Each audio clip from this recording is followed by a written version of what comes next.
मोदी जी ने देश में एक तरह से लॉकडाउन ही लगा दिया है।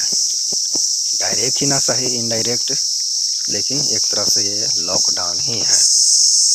इससे पहले कोरोना काल लॉकडाउन में ही बीत गया। लोग काफ़ी परेशान हुए, उनकी आमदनी खर्चे किसी किसी प्रकार तो मैनेज होता गया, लेकिन बहुत दुख तकलीफ हुई। कितने की नौकरियां चल गई, कितने की जानें चल गई, लेकिन ये भी एक तरह से लॉकडाउन ही है।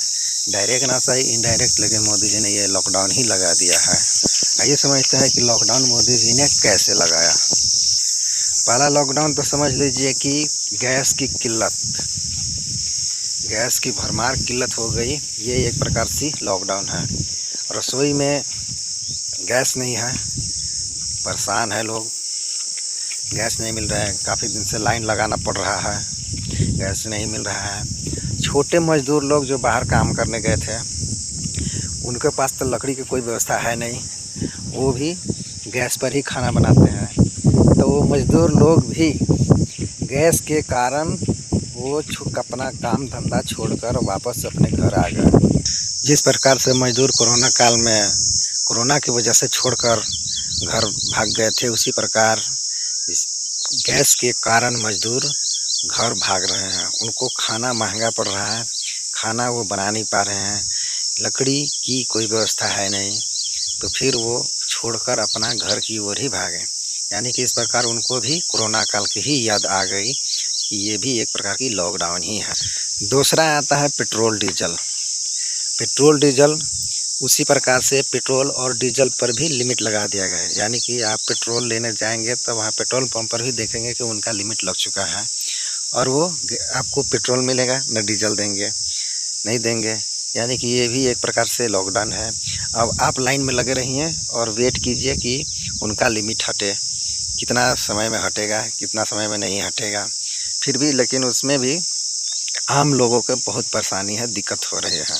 पेट्रोल पंप पर भी बड़े बड़े लोगों का ही वर्चस्व है। बड़े बड़े लोगों के लिए, नेता मंत्री के लिए उनका स्टॉक बचा के रखा जाता है और उनके लिए वो दिया जाता है। लेकिन जो टैक्सी ड्राइवर हैं, इन लोग के लिए बहुत महंगा ब्लैक में आपको दिया जा रहा है। समझिए कि 150-170 रुपये लीटर ऐसा कुछ करके पेट्रोल और डीजल को बेचा जा रहा है, जो टैक्सी लोगों को चलाने में बहुत दिक्कत हो रहा है।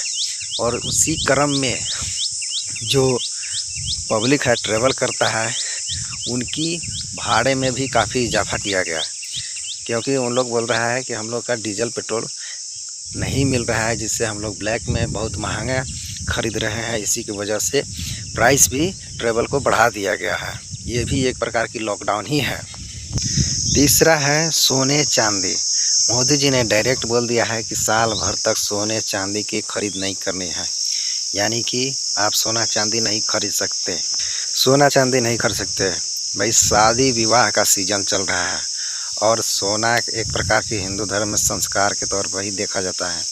शादी विवाह में बाप अपने बेटी को, बहू को, पति अपने पत्नी के लिए सोना खरीदता है, लेकिन किसी प्रकार तो उन्हें खरीदना ही पड़ेगा। मोदी जी ने यहाँ भी चालाकी की और 6% कस्टम ड्यूटी से बढ़ाकर 15% बढ़ा दिया गया। यानी कि सोने को इतना महंगा कर दिया गया कि आम जनता तो परेशान है। यानी कि सोने जो ज़रूरी है खरीदने वाला, आपको तो खरीदना ही है। किसी प्रकार से शादी में देना है, 1 तोला सोना देना है या कितना देना है, उसी प्रकार से यानी कि जितनी भी आप सेविंग बचा के रखे हैं वो आपको लूट लिया जाएगा। तो आपको जो ज़रूरी है उसमें आपको तो सोना तो खरीदेंगे ही, शादी विवाह में आपको देना है सोना, तो आपको ऊपर बढ़ा दिया गया रेट। अब क्या कीजिएगा, आपको तो खरीदना ही है, आप खरीदिए। 15% टैक्स दीजिए, अब 6% था, 15% हो गया। यानी कि आपको एक प्रकार से लूटा ही जा रहा है। ये भी एक प्रकार की लॉकडाउन ही है, जिससे जनता परेशान है। चौथा, खाने पीने की चीज़ों पर बढ़ा दिया गया रेट। यानी कि रिफाइन, फार्चून, सोडा, साबुन से लेकर सभी चीज़ों, यानी कि पैकेट बंद जितनी भी सामग्री आ रहे थे, उस पर 20% को वृद्धि किया गया। एक सर्फ जो कि 40 रुपये के मिल रहा था, अब डायरेक्ट उसमें 50 रुपये से 55 रुपये लिया जा रहा है। फॉर्चून के दामों में वृद्धि कर दिया गया।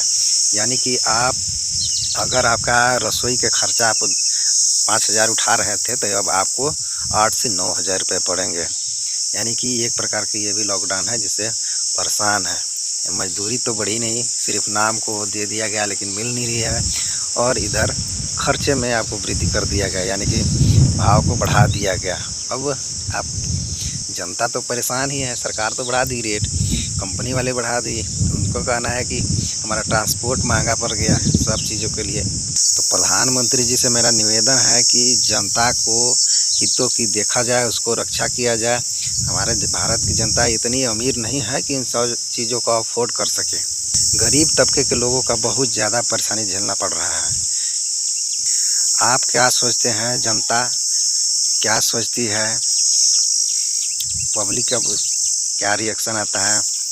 लगातार आप तो चुनाव जीत ही रहे हैं, आप फेमस हो गए हैं, प्रधानमंत्री हो चुके हैं, लेकिन जनता के आप समझ नहीं रहे हैं, उनको हितों को समझिए कम से कम।